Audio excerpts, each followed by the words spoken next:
I'm Amy the Seventh with a message. In its all relevant knowledge, intelligence, beauty, elegance, wisdom in a prism. Free your brain from the prison. Be kind, be significant. Time to listen in. Be kind, be significant. Live magnificent. It's time to listen in. Be kind, be significant. Time to listen in.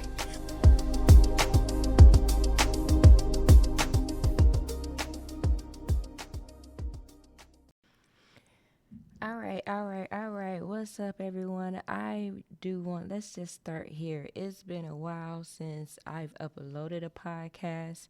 Now, I've shot a couple of episodes and I just was not feeling it. So, for me, at Amy the Seventh, how I run Amy the Seventh, I don't do anything that I feel is subpar.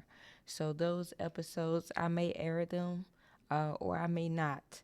But I just want to start with my apologies if y'all been looking for an episode from me. Just know that my heart has been there. I am going to do better for this year because I feel like this is my year. Now, I ended the last episode talking about it's Black Mamba season. Let's get busy. And then, life happens. Staying on the train, making sure that you nail your part every day takes commitment, takes discipline, it takes stamina, it takes perseverance, it takes just getting up, right? And so that is what my podcast is all about, is just being authentically human and recognizing that when I don't measure up, that those things are recognized too, because all of this is a part of the journey. And when I thought about what this episode should be about, I thought about the three things that I really learned that really stood out to me just this past weekend. And I want to start with my boys, Go Lions, aka what I used to call them, and don't be mad at me because I might still call them that, the Blue Kittens. But it's been my dad team since I could remember. He's always been gun ho for the Lions. And, I was talking to him last night about just the wave of support and excitement, even breaking decibel records at the stadium now. That's just how loud the Lions fans are roaring as they enter, the second round into the playoffs. One game away from the Super Bowl, and the Lions have not made it this far in over 62 years. I think that's what I read. They won playoffs. The first playoffs that they won against, don't quote me because I don't remember. That was 30 years. And then now it's been 62 years. So they're breaking amazing records, and it's causing fandemonium around the world. I was showing my dad that way out in Arizona, they're painting their cars the color of the Go Lions with the Detroit skyline. You name it, they getting tattoos. You name it, the Lions, the support, the love that the Lions are getting now.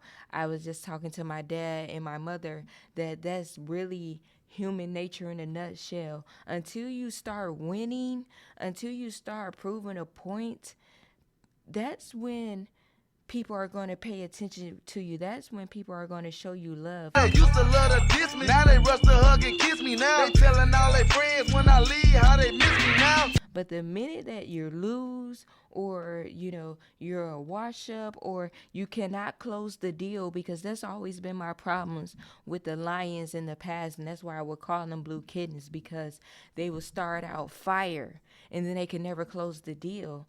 And it seems now they're to a point where they're closing deals. And I had an opportunity to meet the quarterback. I think his name is look, this I told you I don't know. My dad, okay, Goff, Jared Thomas Goff. I got a chance to meet him.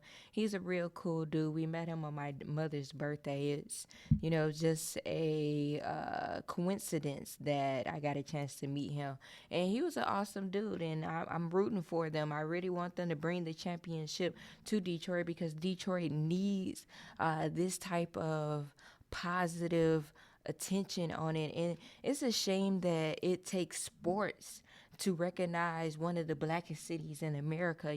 Detroit should be able to be recognized for other positive things that does not have to do with sports. There's nothing wrong with that. I welcome any type of positivity that the city can get, but it would be nice that things can expand for the word black, for our culture outside of sports. So that's that. When that just take from what the Lions are experiencing, that love comes when you're winning and hate comes when you're losing, and there's only going to be a few people left standing when the dust settles. Like my dad's been a diehard Lions fan since before they were in the playoffs, one game away from the Super Bowl. So there will be diehards in your life, like my dad is for the Lions, or there will be people that would jump on your bandwagon and will ride the wave because because you are the show. You are what's new. You are what's popping. But make sure that you prepare for the moment that same love is not shown. So keep that heart in mind. That was lesson 1 that I learned. Lesson 2 was my mother and I. We went and hung out with the Africans at this nice lounge in the Detroit area. And I always love hanging out with the Africans because, one, there is a type of energy and freeness that you get with them that you can just tell that they were not born within the constraints of what Black Americans deal with, see, feel. I mean, even when I dated some Africans in my life, there were differences that I could tell between how he and I saw situations in America. He's always had what I viewed was rose-colored lenses, but that really was not the case. It just was he didn't have the jaded experience that I've had as a Black American. Now, albeit as time went on, he did experience a lot of what Black Americans experience, but again, his the way that he approached things was not the way that Black Americans, I'll say the greater majority, because we're not monolithic, and I don't want to say that how I think and feel in America is a blanket thought process for Black Americans, because that's not the case.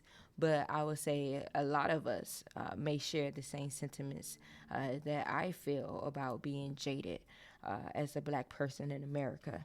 And so anyway, we were at the party, but before we got to the party is where the story, where I want to reflect that. So my mother and I, we pulled up to the parking lot, and the parking lot is jam packed. So we're like way in the back of the parking lot. So we was like, well, we're just gonna sit here and just talk and see if something opens up for us. And so we do. And what was funny is because the car that was directly in front of us, they were on the side of the parking lot where we were trying to get to, which was closest to the storefront. And so their lights were just on, and they had the brights, and it was just beaming in my mother's and I's eyes. And so I turned on the brights too. So like, at this point, I'm gonna, as they say, sharing the same energy. And so I did, but they didn't really get the point because their lights beam, my lights beam. So it's almost like the gif of when P. Diddy looks back and forth between the guy. And so anyways, they ended up backing out. And so I say, oh, that's our spot. And so I reversed, and it's a long corridor, almost type road that you have to take to come out to the main road and then to the main parking lot of the place where we were going into. And my mother's like, you think we're going to make it? I said, for sure we're going to make it. And she's like, you need to pick up speed. I was like, no, I'm going just fine, until I got out into the main road. And it was just like a movie, and how I slid the corner into, I bent 2 corners from one parking lot into the next. And as we were pulling into the second parking lot with the parking space that we wanted, it was another car, but they were like 5 seconds too slow of us. And so like I whipped in and backed in, and my mom was like, well, that is our spot. And I said, that goes to show you that when you claim something that you say is yours and you committed to it, because my mother she was a bit unsure, but I was committed in that moment. I was determined, and I said that this was our spot, and indeed it was. Had there been a second of hesitation there, it would have went to the next car that I told you was about 5 seconds behind us. So that tells you that, look, when you commit to something, when you see something and you speak it, move with the fervor that is yours, that nothing else is going to beat you out because it has been claimed by you. And then two, because my mother and I, when we were chilling, we was like, well, we're going to see if something opened up. But, we were content in where we were, not knowing that God was going to open up something else for us. So we were content with that. So, we just, back still in the parking lot.